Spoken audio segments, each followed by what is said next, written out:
মিরপুর 10 আন্দোলনকারীদের লক্ষ্য করে ধেয়ে আসে পুলিশ, ছাত্রলীগ, যুবলীগ। তাদের ছত্রভঙ্গ করতে গুলি ছোড়ে সেনাবাহিনী। এতে পিছু হটে পুলিশ, ছাত্রলীগ। আন্দোলনকারীদের নিরাপত্তায় সেনাবাহিনীর এই ভূমিকায় আবেগালুপ্ত হয়ে পড়েন শিক্ষার্থী ও অভিভাবকরা। কেউ কেউ সেনা সদস্যদের জড়িয়ে ধরতে চান।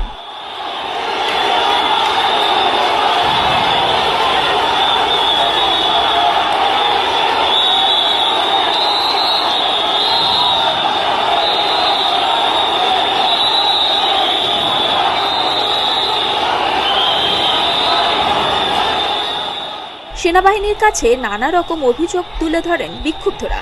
শনিবারই জনগণের স্বার্থে ও রাষ্ট্রের যে কোনো প্রয়োজনে সেনাবাহিনী সবসময় পাশে আছে ও থাকবে বলে জানিয়েছিলেন সেনাবাহিনী প্রধান জেনারেল ওয়াকারুজ্জামান। এ ঘটনা খানিকটা যেন তারই প্রতিফলন। তবে কেউ কেউ সেনাবাহিনীর উপর ক্ষোভও প্রকাশ করেন। সেনাবাহিনী আমাদেরকে দমাতে পারছে না দেখে তারা বললো যেতে দাও, এমনিতেই ওরা মার খেয়ে পিছাবে। সেনাবাহিনী ছাত্রদেরকে নিরাপত্তা দিতেছে, বাট ওইখান থেকে ওনারা সেনাবাহিনীর সামনে ফায়ার করতেছে। এগুলো কি মাইনে নেওয়া যায়? আপনারা বলেন। ছাত্রলীগ সন্ত্রাসের, ছাত্রলীগ যুবলীগ সন্ত্রাসের ভাই, এগুলোর বিচার কেউ করবে না। আমরা সকালবেলা শান্তিপূর্ণ সমাবেশ করতেছি, আমাদের উপরে ককটেল ছাড়া হয়েছে, তারপর থেকে এতগুলো পাবলিক খেপছে। পাবলিক ছাত্ররা কি এমনি খেপে?